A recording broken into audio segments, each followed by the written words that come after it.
Chapter 4. We are on chapter 4 of Dr. Fung's book, The Hunger Code, and I'm super excited to get into this. I've listened to it about halfway, but I wanted to save the rest to share with you all. So, throughout this video, you're going to see opportunities where I'm going to be stopping and discussing and elaborating maybe on a point a little bit more, just to kind of reinforce, especially because there's a lot of really relevant information immediately, directly applicable for folks to use on their fasting journey that I'm really excited to share. And I really hope that you all get as much tangible takeaways from this as I do. So, without further ado, let's get into it.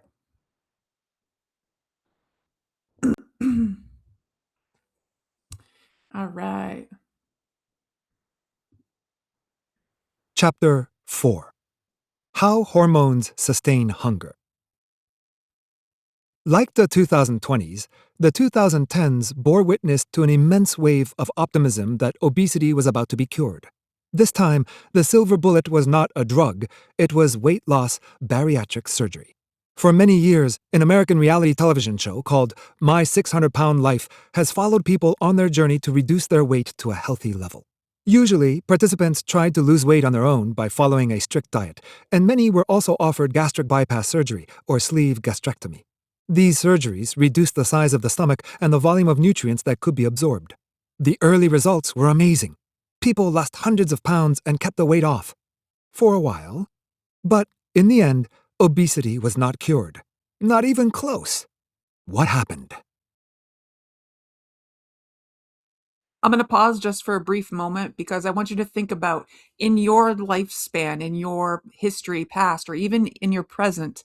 I'm pretty confident that you have at least one to two, or maybe more folks that you know in your direct circle of, people, friends, family that you're connected with that have had some sort of weight loss surgery, like he just said, and how much there was a societal push to get that. And with everything in mind that we've covered in the previous chapters, I want you to also think about it with a sense of scrutiny and think about, okay, well, what do you think their reason is? And maybe they also don't understand the emotional, mental component, hormonal component that Dr. Fung covers in this book and has covered and touched upon a little bit more and more with each chapter.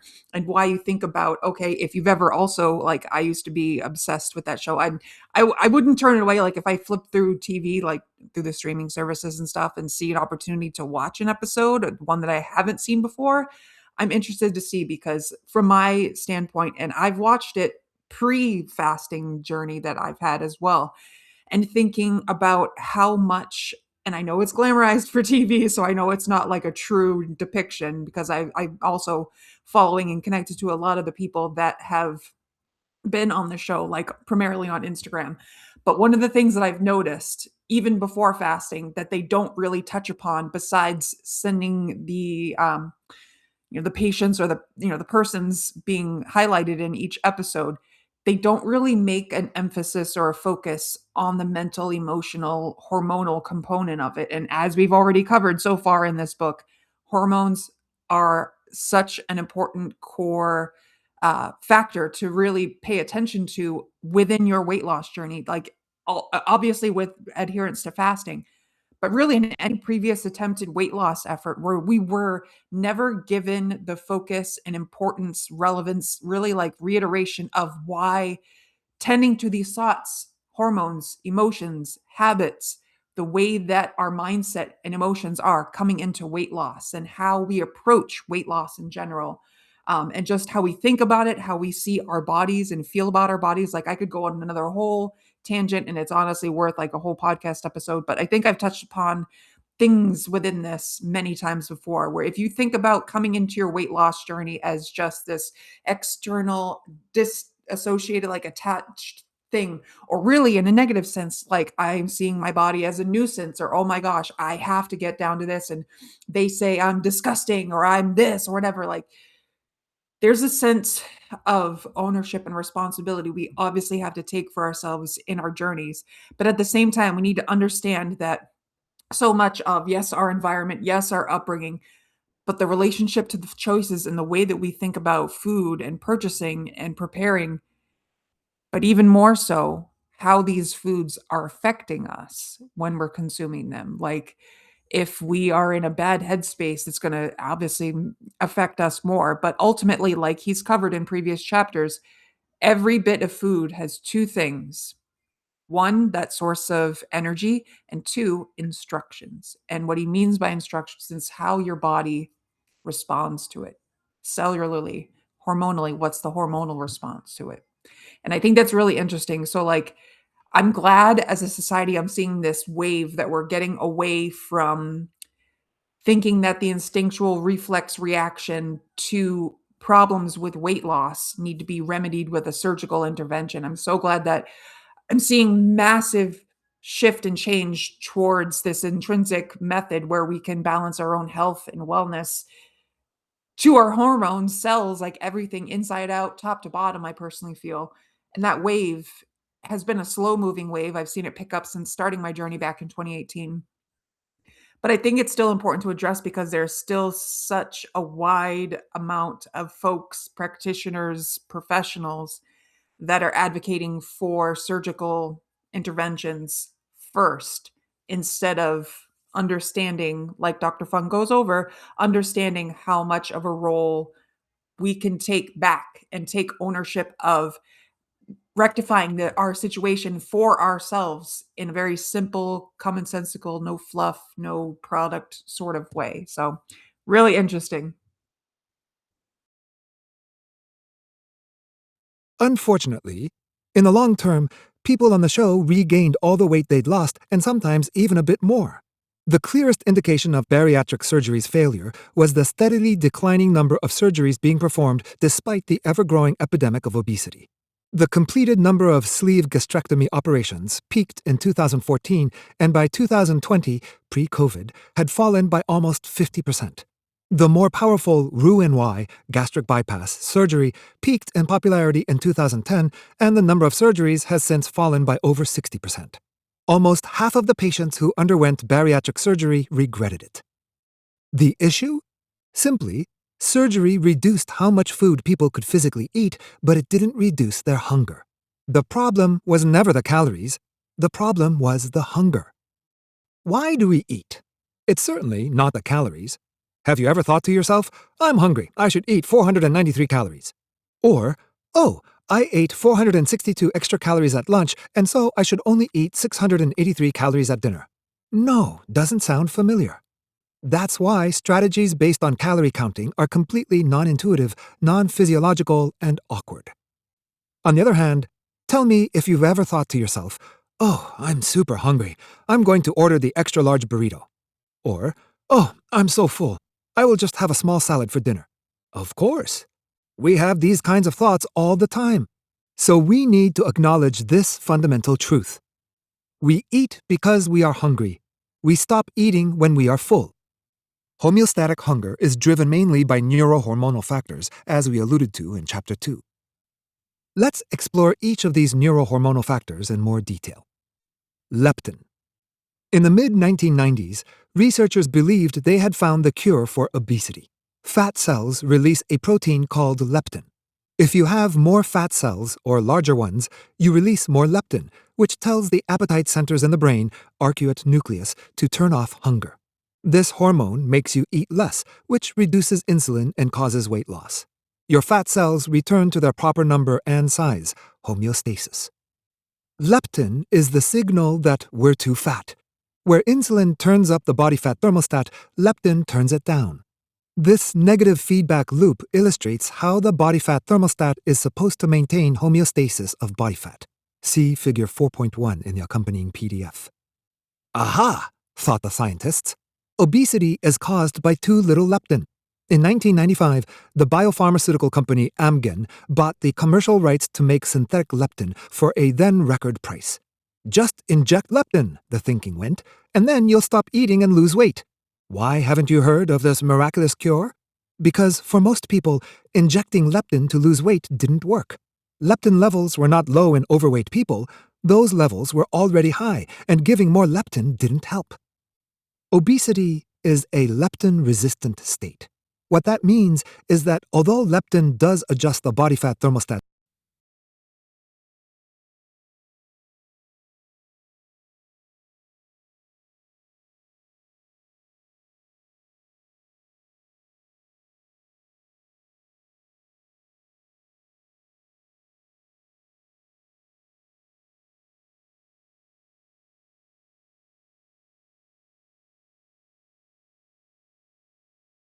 down, it is a weak signal.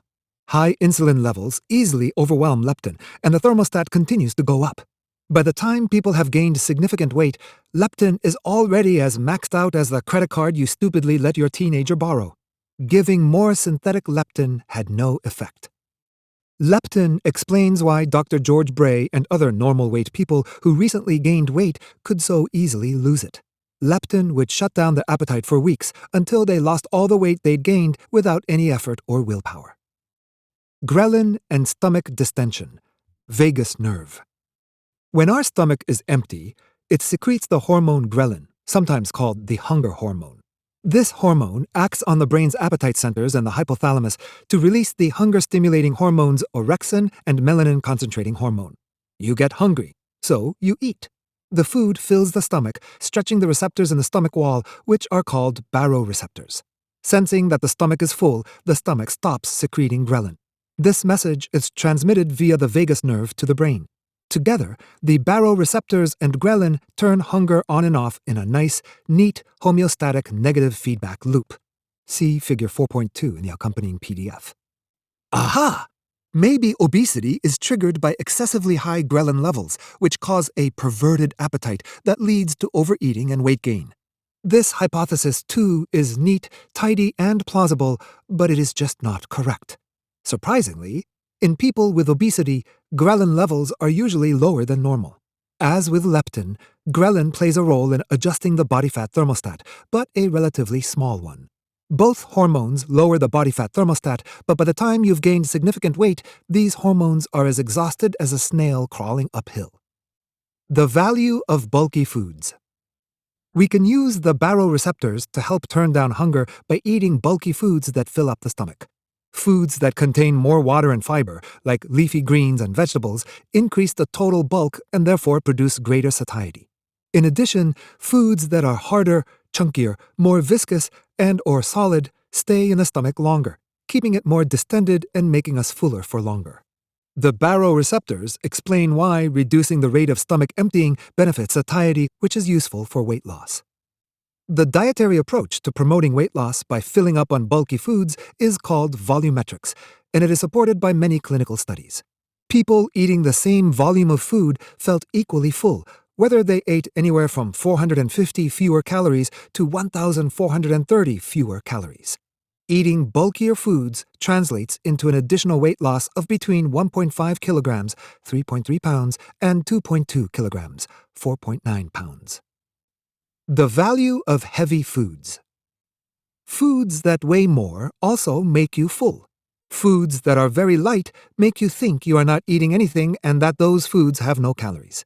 This concept is known as vanishing caloric density, and snack food companies use it to great effect to make you eat more. I'm going to pause that for a moment because I want you to think about that and really internalize how much of a commercial marketing ploy that is, but not just in the snack food realm. If you think about it, of all foods, if they don't hold space, if they don't take a long time to process, metabolize, digest, through our digestive system, if it's a quick, as he said, light, non-dense food, it's going to go right through us. It's not as beneficial as something that is as real in origin, recognizable form as possible. One, the body is going to take, obviously, like you said, it's going to take longer to process and digest it through our system.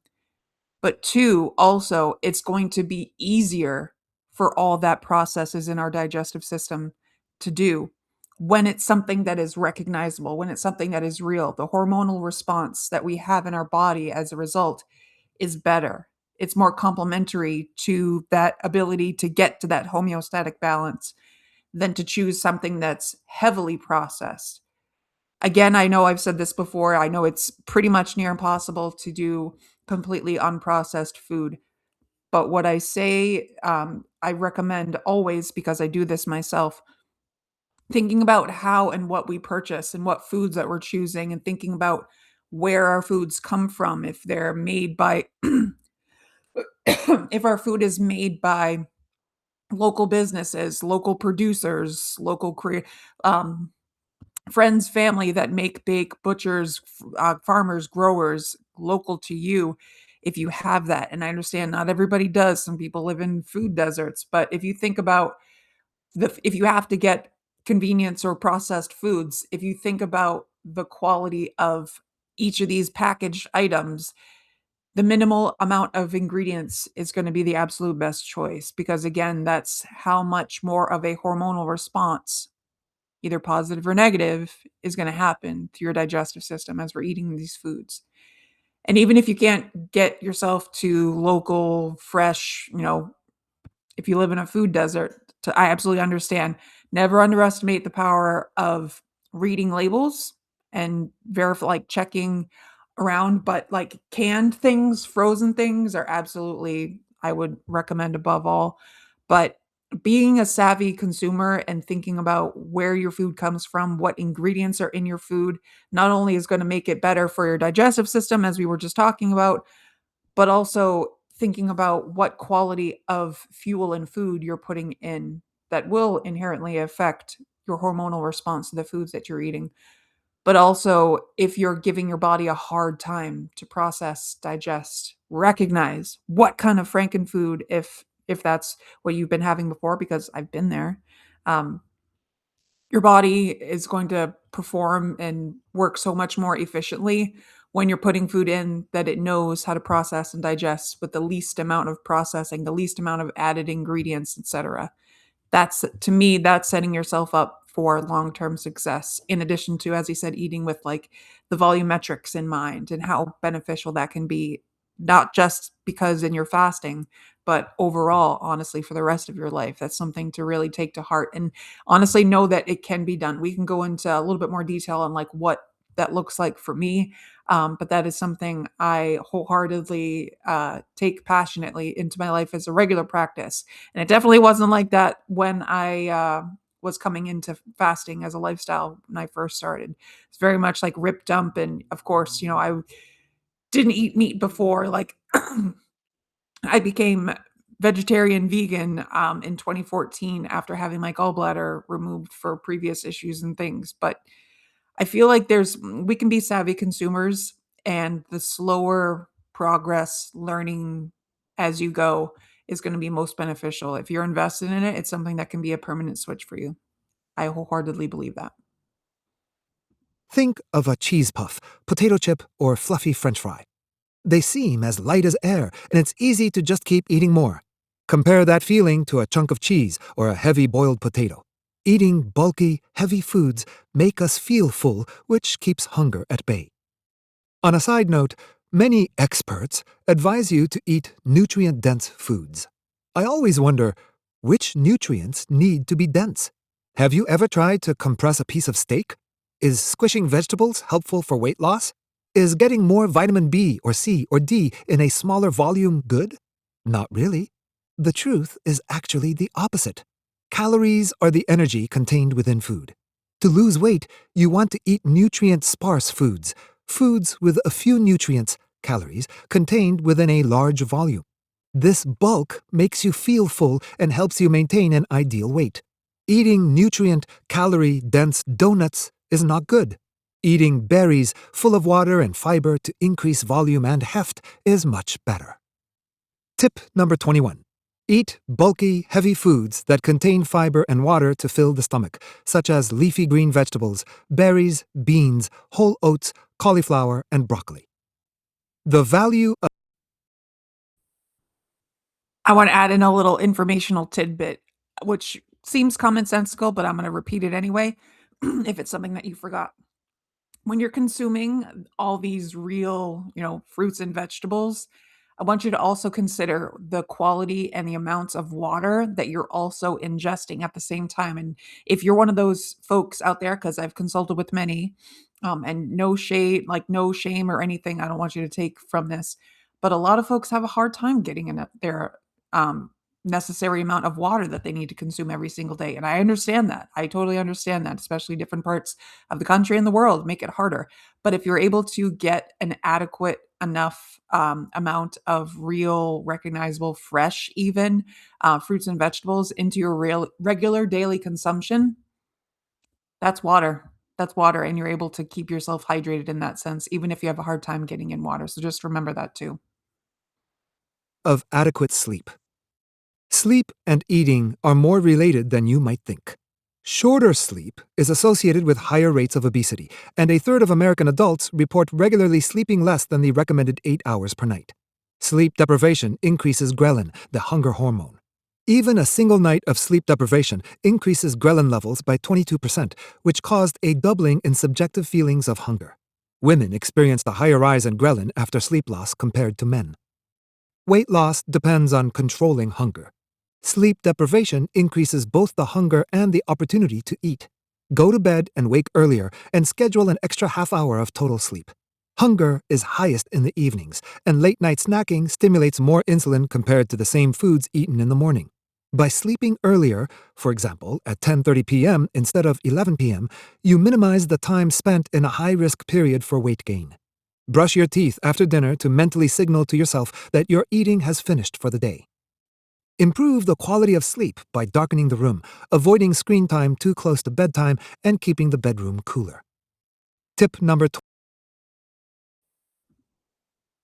I want to add in a couple additional tips that he shared that I've shared with different clients that met with as well. So, in addition to like brushing your teeth after you eat to kind of help your mind really close off your eating window time, I would also suggest I would also suggest for you to think about how you can, if you're one of those that grazes, if you walk through your kitchen, if something's out or if something's open or exposed, that makes you want to go and have it more, because that also used to be me. I want you to think about closing your kitchen like a restaurant would. So if you're a grazer like I was, when you're done with dinner and everything's cleaned up, put everything away. Put everything away, wipe down, make it a habit of like closing the kitchen like a restaurant. And if you think about that, that can literally mean, because I like to do that as well, I make it a meditative kind of cleaning process where in my mind, I'm putting things away, closing the kitchen for the day. So wiping all the kitchen counters down, leaving nothing on the counter, besides your appliances and other things that you keep on the counter. No food, no food on the counter, no food viewable, accessible. And once everything is done, wipe down, put away, sink is empty. If you start your dishwasher or dishes away or whatever, seems like a silly thing, but hear me out. Turn off the light. Leave the light to the kitchen off. I mean, if you have, because I do it now too, I leave the little light on over the stove, but that's it. The rest of the lights in the kitchen off. So kitchen is closed, and everybody in the house knows that once dinner's done, kitchen's closed. Like get in, any other things you need in the kitchen, like filling up your water or whatever, that's fine, but food's done, like, food's done for the day. And that seems like a little simple, but it's a good little psychological tip I've been doing for a long, long time now, and for me, it's a small little thing that helps. So take that if that helps with, the other tips and things that he was saying. Um, that's been something that has tremendously helped me, and I've recommended for others to think about how you can implement that for you as well. Even if there are other people gonna come in and cook or whatever after you, if you affix and add permanence in your mind that once you're done, kitchen's closed and everything, that can help you tremendously. Food for thought. 22. Increase both duration and quality of sleep. Incretins, peptide YY, and cholecystokinin, the satiety hormones. There's a popular belief that humans are eating machines, designed, like the blob from that old horror movie, to eat everything in front of us. Now that food is so easily available, goes this belief, we eat too much and therefore become obese. This overeating can't be helped. It's the price of living in the modern world. If you don't think too hard about it, this idea seems plausible. Under thoughtful scrutiny, its truthful facade melts like a popsicle on a hot summer's day. We obviously don't just eat everything we see. We stop eating when we are full. The human body has multiple powerful overlapping satiety mechanisms that tell us to stop eating. Think about a time you've eaten way too much food at an all-you-can-eat buffet. Even as you're stuffed to the gills, your friend says, "Hey, just eat these 2 pork chops or we'll get charged for them." The very thought nauseates you. Yet these are the very same pork chops that you hungrily ate just minutes ago. Eating 1 hamburger is delicious. Eating 20 hamburgers is near impossible for most people. Why? Because when you've had enough to eat, your body secretes powerful satiety hormones, incretins, peptide YY, and cholecystokinin that strongly discourage you from eating any more. I want you to think about that for a moment because I've been there too, where even though you are full and satisfied, how many times you remember letting your mind take over to the sense of, "Ooh, I would like a little bit more of that," of, "Ooh, I don't want this to go to waste," or, "Ooh, I don't want that person to have it." I've been there too as a kid. How much we are doing a disservice to our body when we allow these hormonal responses, because this is what it is, this hormonal response. How much of a disservice we are doing to present self and future self when we get you're using the I feel like it's using your mental strength and capacity for negative, like using your powers for bad. And if that helps to think about it like that, like if you think about in that moment where you are faced with temptation, even though you're already full, you're already satisfied, you've had more than enough. Oh, I don't want this to get thrown away. Or if your kid didn't eat all their ice cream and you finished yours and you're full, but you don't want to see that go in the garbage. Is it going to be beneficial to you to put yourself overstuffed and, setting yourself up for future challenge, like future hardship for yourself? Think about that. I want you to see and kind of imagine and let yourself in those moments of temptation, because this is something that I've done as well. If you think about in these moments where I'm full, I'm stuffed. Oh, so and so is going to throw it away or give it to somebody else. Oh, I have this left over. I can whatever. And you go, your angel and devil on your shoulder. Yeah. Oh, that's so good. Just have a little bit more. Yeah, you'll be full, but wow, it's going to be so good to eat it. And then your sensible one over here is like, you really shouldn't. You had enough. It's okay to throw it away. It's okay to give it to so and so. You don't need it. Future you is going to be so uncomfortable. Maybe it's going to cause you to be inflamed and swollen, and maybe you're going to have whatever kind of aches and pains. And, the sugar affects a lot of us too. If it's dairy, that can affect a lot of us too with that swelling and joint inflammation and just achy soreness because, kind of like an alcohol sugar hangover that can happen. Think about that feeling that you're going to have later on or the next day. Which one's going to win out? More often than not, the pleasure, seeking pleasure, ooh, yeah, temporary enjoyment, like a drug-like fix. Think of future you. How proud of the decision that you make, the choice when faced with temptation and indulgence. Future you is going to be so much more proud if you make that decision, thinking of how you want yourself to feel for the future. Just something to think about. These hormones are the reason we stop eating. The incretins, GLP-1 and GIP. The incretin hormones, including glucagon-like peptide 1, GLP-1, and glucose-dependent insulinotropic polypeptide, GIP, are released by intestinal cells and signal us to stop eating. More recently, a synthetic incretin similar to GLP-1 has been developed from the venom of the Gila monster, a small poisonous lizard native to the American Southwest. This drug, called semaglutide, also known as Ozempic, has become a blockbuster weight loss medication that could increase the effect of the GLP-1 to very high levels. Incretins lead to weight loss through 3 main mechanisms. 1. Slowed gastric emptying. 2. Increased satiety. 3. Nausea and vomiting. First, The incretins reduce how quickly the stomach empties, keeping the baroreceptors stretched longer, which makes us feel full for longer. The delayed nutrient absorption flattens the rise in blood glucose and insulin after meals. Slower absorption of nutrients leads to less glucose and fewer insulin spikes. Less insulin means less fat storage. Second, the incretins increase satiety by activating neurons in the brain's appetite center in the hypothalamus, particularly the subfornical organ. The neurons signal fullness and reduce the amount we eat. Third, the incretins affect the area postrema, which makes you feel nauseated, sometimes to the point of vomiting. Nausea can't really be considered a side effect, since a rather stunning 89.7% of participants taking Ozempic experienced it. It's truly how this drug works. Together, these three mechanisms powerfully reduce our desire to eat. With Ozempic, you lose your appetite, feel a bit nauseated, and if you eat, you stay full longer. According to a 2023 Morgan Stanley research survey, people taking Ozempic ate about 1,000 fewer calories per day. They ate fewer meals and snacks, ate out less, and chose healthier foods, more fruits, vegetables, fish, and chicken, and fewer confections, sugary drinks, cookies, alcohol, and salty snacks, potato chips. Ozempic lowers insulin levels by almost 50% because people are eating so much less food. What can we learn from the success of Ozempic?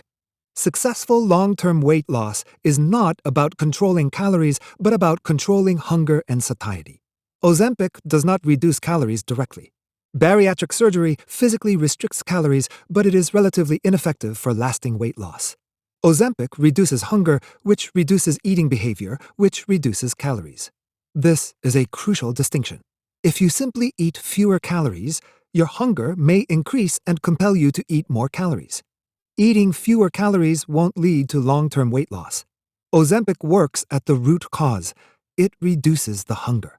A newer drug called tirzepatide, also known as Mounjaro, stimulates both the GLP-1 and GIP hormones and has shown even better weight loss effects.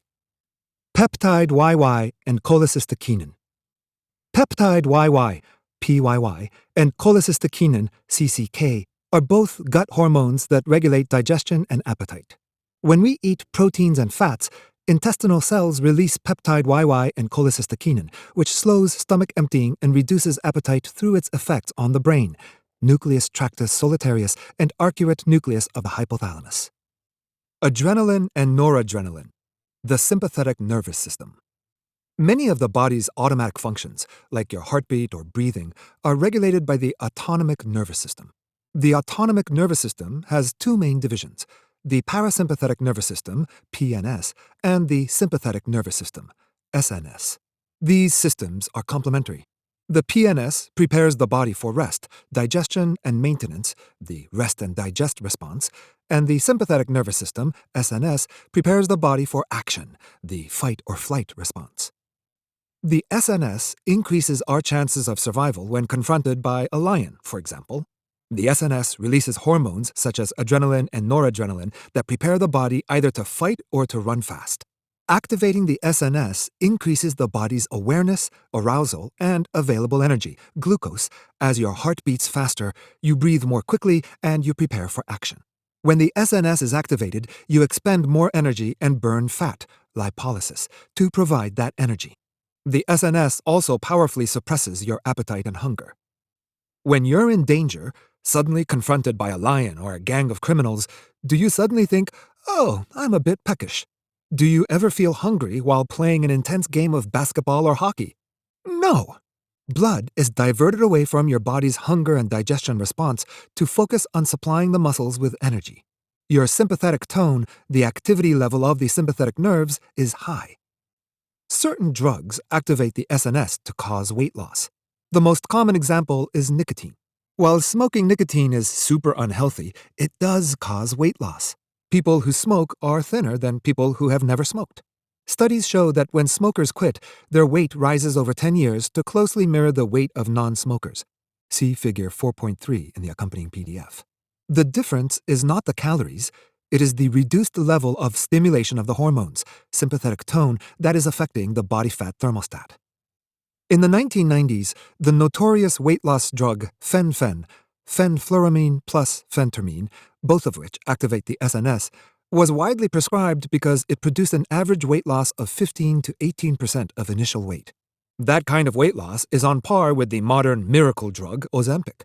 Over 4 years, some patients kept an average of 30 pounds, 14 kilograms, of weight off. Like Ozempic, fen does not restrict calories, it reduces hunger. Phentermine releases norepinephrine, and fenfluramine releases serotonin, which increase sympathetic tone and therefore lower the body fat thermostat so that the body maintains a lower weight. Despite its effectiveness as a weight loss drug, however, fen was eventually withdrawn from the market in 1997 because it caused severe heart problems. Another drug that suppresses appetite is methamphetamine, street name speed, and its more recent form, crystal meth, an illegal and highly addictive stimulant. It belongs to a class of drugs called anorexiants, which suppress appetite by activating the SNS. When people stop taking methamphetamine, or crystal meth, they rapidly regain weight. The difference is not willpower, the difference is the hunger. Activating the SNS lowers the body fat thermostat. When the SNS is no longer actively stimulated, the body fat thermostat rises. The opposite effect happens with drugs that block SNS. Beta blockers, commonly used for heart disease, block the SNS and are associated with an average weight gain of 2.6 pounds, 1.2 kilograms. Antidepressants, which increase blood serotonin levels, are well known to cause weight gain, sometimes large amounts. Exercise does temporarily boost the SNS, particularly in competitive games, and this effect is known as exercise-induced anorexia. This effect is temporary but useful. For example, if you are planning to skip lunch, you can schedule a game of tennis to help get over the hunger that will likely occur. Competitive exercise is a natural, albeit temporary, hunger suppressant. Tip number 23. Use moderate exercise to temporarily control hunger. Testosterone, estrogen, progesterone, the sex hormones.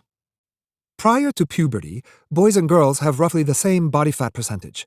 After puberty, girls gain about 50% more fat than boys, distributed mostly in the hips and thighs in preparation for childbearing. Boys gain more muscle, which becomes obvious in sports. The difference does not arise due to calories or willpower, but from the difference in sex hormones. During puberty, girls produce more estrogen and boys produce more testosterone. Estrogen diverts more calories towards storage as body fat, especially in the breasts, hips, and thighs. Testosterone diverts calories into muscle growth. Usually that means boys must eat more, and teenage boys eat a lot. It's not exercise, willpower, or calories that matter. The difference is the hormones that instruct the body what to do with those calories. Men with the higher levels of testosterone have more muscle and less fat. During androgen deprivation therapy for prostate cancer, testosterone levels are pushed to very low levels. This low testosterone slows down the cancer growth but also causes men to gain 11% more body fat and lose 3.8% of lean mass. How the menstrual cycle affects appetite and weight gain.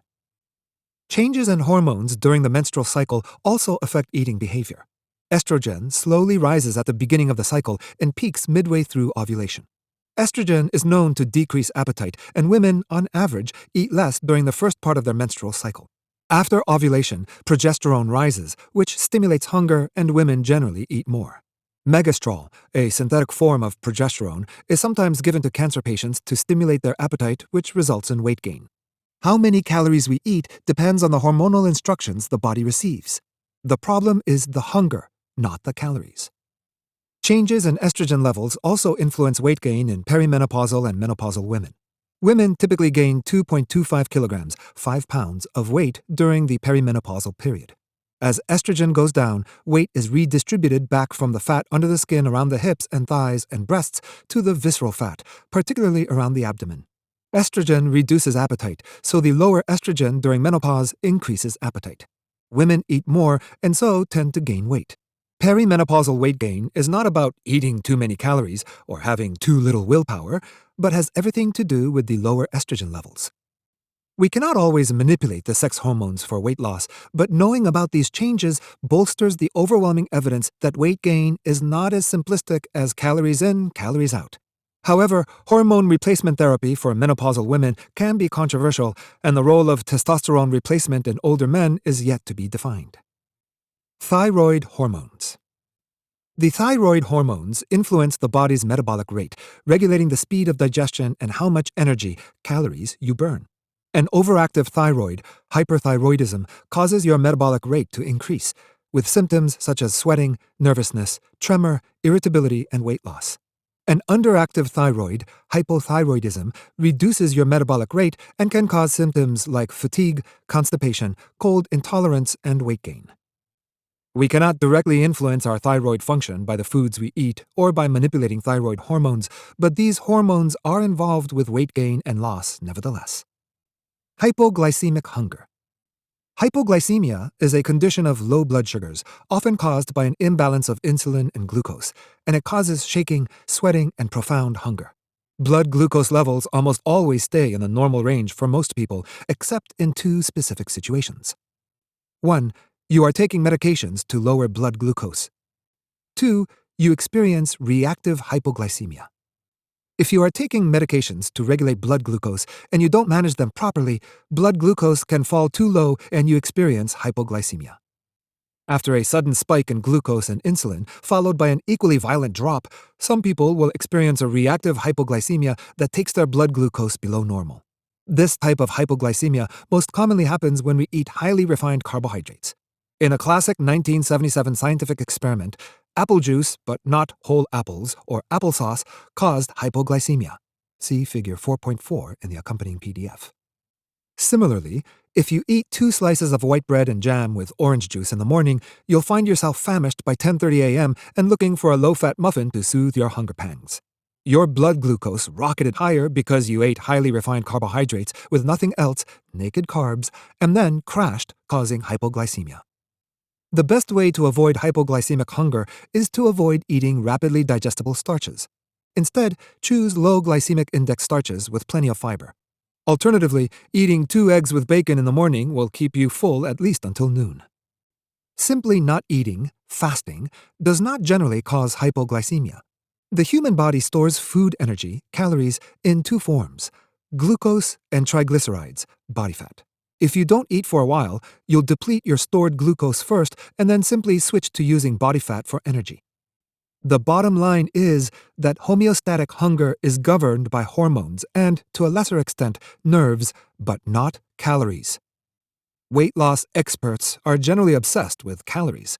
However, any standard medical textbook or review will point out that any workup of obesity should include the following tests of hormonal function: thyroid function, thyroid stimulating hormone TSH, free T3, free T4.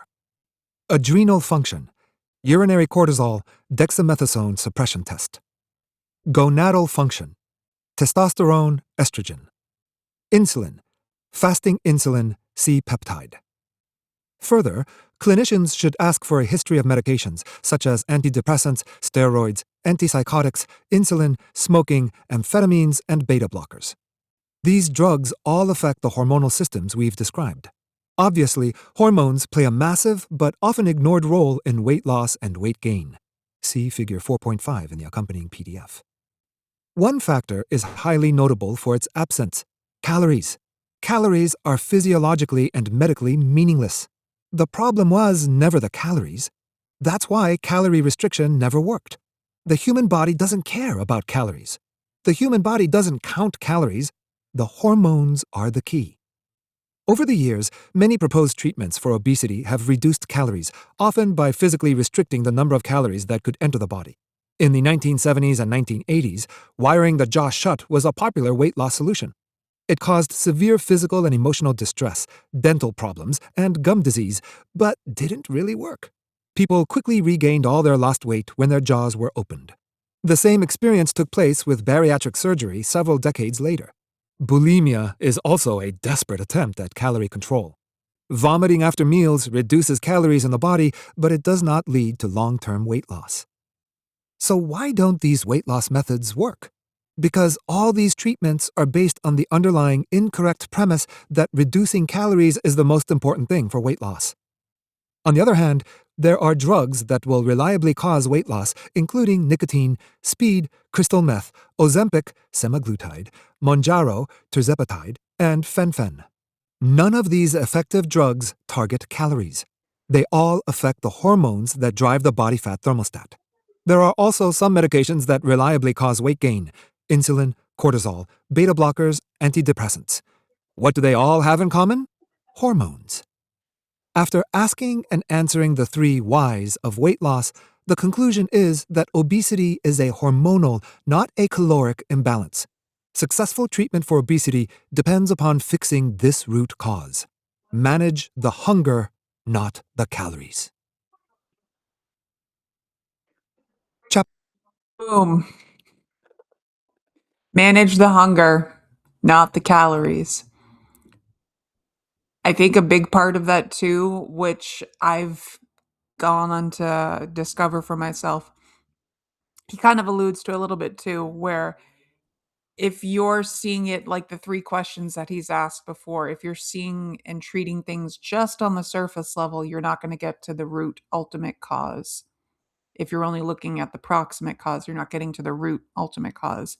And all these temporary fixes or hacks or shortcut things, all these tools and shortcuts aren't serving. They're not serving or honoring the simplicity and how our body is able to get to this balanced state. And how long for so many freaking years.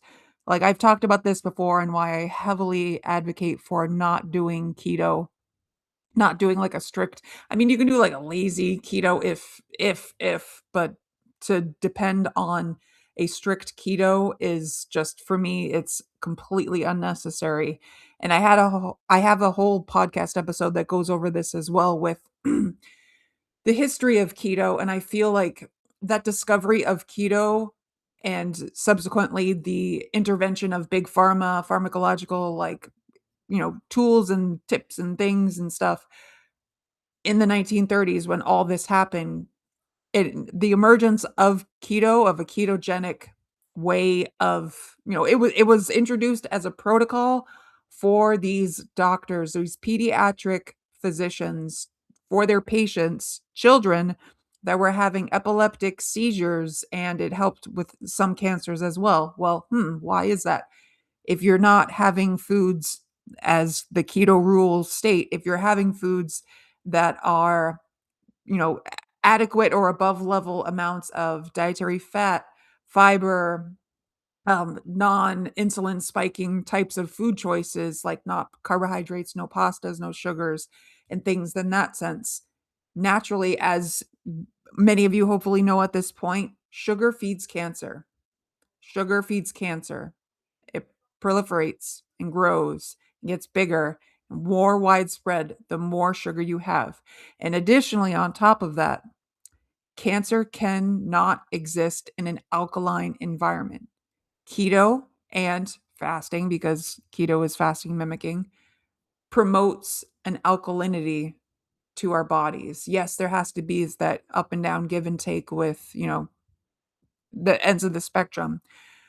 But if we have high amounts of consumption of processed foods and sugars and refined carbohydrates, so on and so forth, that's making our body a more comfortable haven place for diseases and trouble to grow within us versus, okay, well, ketogenic, ugh, I cringe with just thinking about that. But keto works, and came on the scene because of its ability to establish,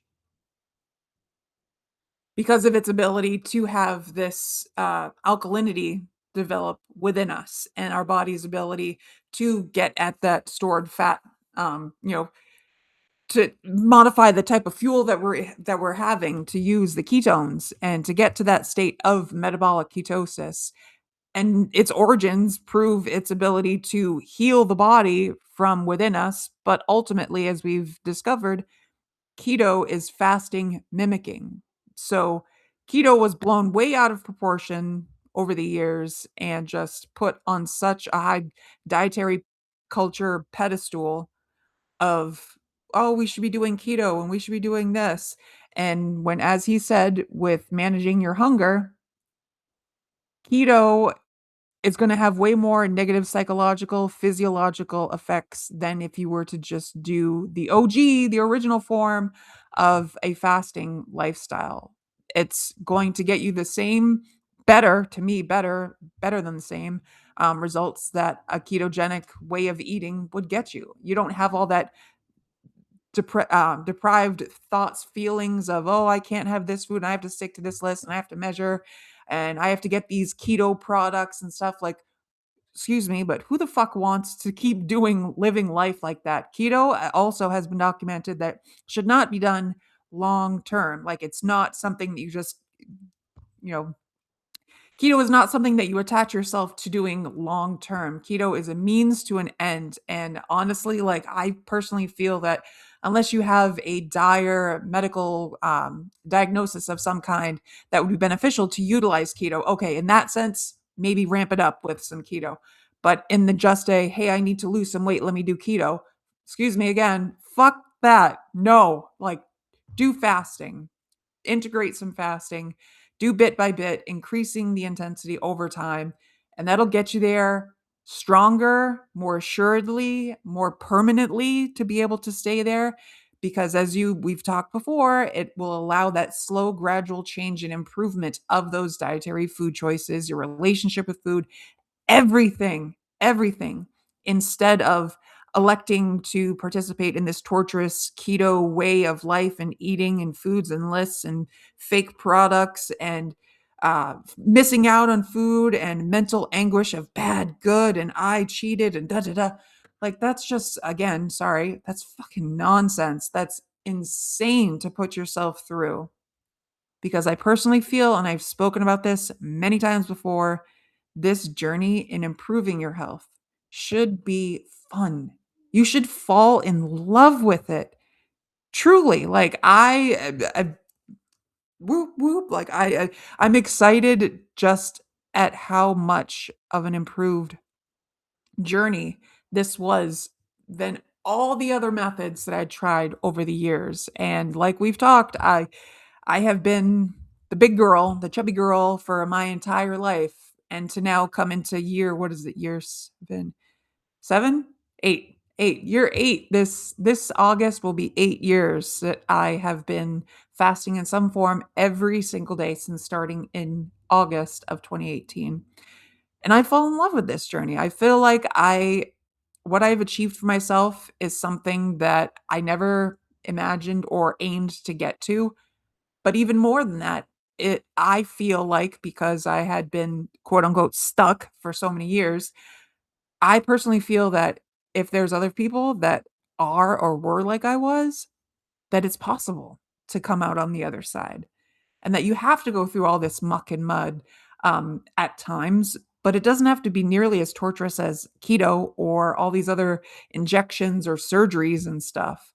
That it should be a slow showing up accountability sort of journey experience that you elect to participate, establish importance in keeping with each and every single day, because that's honoring who you are, who you were, and who you're becoming.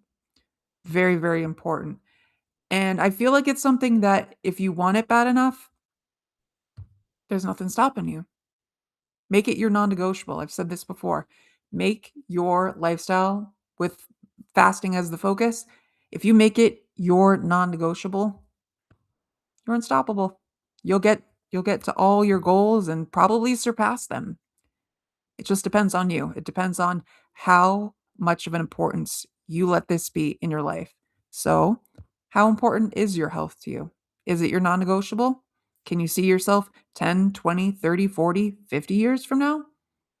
That depends on you. That depends on the boring, non glamorous, non sexy, showing up for yourself every single day, making those choices, facing temptation, and rising above those temptations.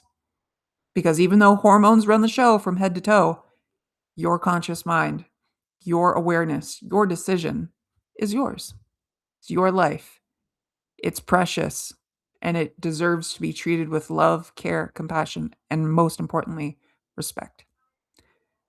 So I'm going to wrap up today's episode, and I want to thank you for hanging out. If you have any questions or things you want me to things that you want me to expand upon a little bit more, let me know. I would be more than happy to. But again, please reach out if you are struggling at any level of any means. Please reach out. Every single one of you deserve to have a long, healthy, meaningful life. I'm confident that fasting will help get you there.